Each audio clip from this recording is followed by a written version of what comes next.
What's up, fellow travelers? If you clicked this video, you probably want to come to Vietnam. Cool. Welcome.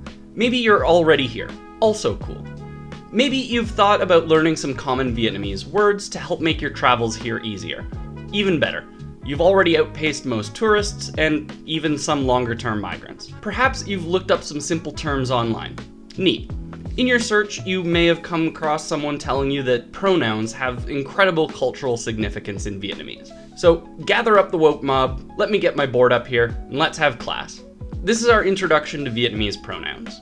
I'd first like to point out here that while it is true that correct pronoun use in Vietnamese is very important and very complicated, and can be quite offensive if used incorrectly, it should be understood from the get-go that absolutely no one expects tourists to understand correct usage, and will never be upset if you use the wrong ones. Even if you live here long-term like the interns, you are only expected to know the basics, and hopefully an idea of the more complex ones. Either way, Vietnamese people really appreciate it when foreigners do bother to learn, even the easy ones, but you'll get a strong positive reaction if you can use some of the higher level ones. So before we even get into the pronouns, let's just consider the word hello. You may have opened Vietnamese Duolingo or something similar and been introduced to the word xin chào, and told that this means hello. And that's technically right, but you're never gonna hear anyone say that. Instead, you're gonna hear chào pronoun, which we'll come back to in a minute. There are two that we'll get out of the way at first. That is the word for you as ban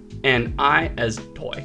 You will also never hear this in normal life. These are formal for things like speeches.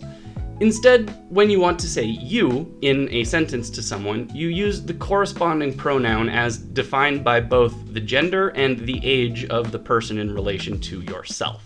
That might sound confusing at first, but let's look at our three most important ones. These are anh, chi, and em. Anh means older brother.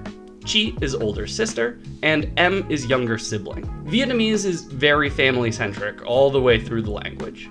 Anyway, if the person you're speaking to is a male and older than you, you can call them anh. If you are speaking with a female older than yourself, you can call her chi. If you're speaking to anyone younger than you, you can call them em. Now, this may be confusing at first, but give me a minute and it will make sense. This convention works in the opposite direction as well. If you're speaking to someone younger than yourself and you are male, the word for I is now anh. If you are speaking to someone younger than you and you are female, I is now chi. If the person is older than you, I is em. Let's look at a couple of very simple sentences to understand this relationship. Let's assume that because I'm a big manly dog, that I go into a cafe and I'm speaking to a young barista. I want coffee. That would be anh muốn cà phê.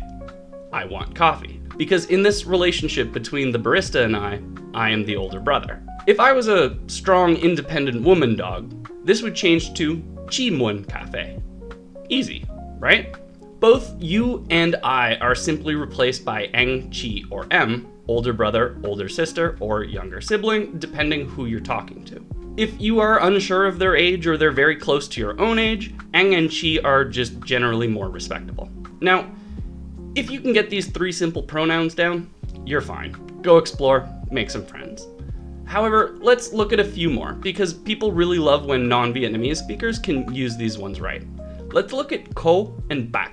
These are aunt and uncle, respectively. It's actually more complicated than this because there are actually different words for either aunt or uncle depending on if they're the older or younger siblings of your parents, but we're just gonna use the older version here as it's more respectful, and people who live here long term have difficulty with the complexities of those ones anyway.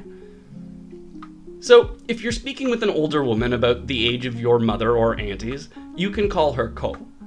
An older man of the age of your father, he's bác. If you are an adult woman speaking to a younger person, they are still em, but you are cô.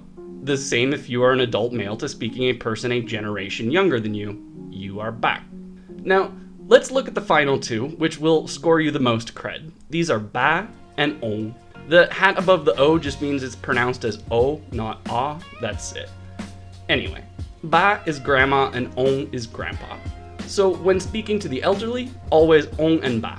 So let's do a quick review with a really simple sample sentence, I give you tea. If you are an older male than who you are speaking to, anh cho em cha. If you are a female and older, chi cho em cha. If they are male and older than you, it is now em cha ang cha or em cha chi cha. All of these sentences mean the exact same thing. I give you tea. But in each one we specify the age and gender relationship between the speakers. Now, same sentence, but let's make the age gap a generation. Bak cha em cha, ko cha em cha bak cha, va em cha ko cha. The exact same relationship holds true when 2 generations are moved, but ba for grandma and on for grandpa. Actually, let's throw in a bonus one. If the child is young enough that their gender wouldn't be immediately obvious while wearing unisex clothes, then we would use the pronoun con. So if you walk by and see someone carrying a cute baby, you can say chow con. Now that we've gotten all this under our belts, let's get back to the greetings. If you are saying hello to someone younger than you, chow em. Slightly older than you, chow ang for males and chow chi for women. If they're a generation older than you, chow bak or chow ko, male female. And when you sit down at the coffee shop and greet grandpa, chow ong, and grandma, chow ba. I know that this has been a lot to take in, but trust me, if you can get ang, chi, and em right, it will go a long way.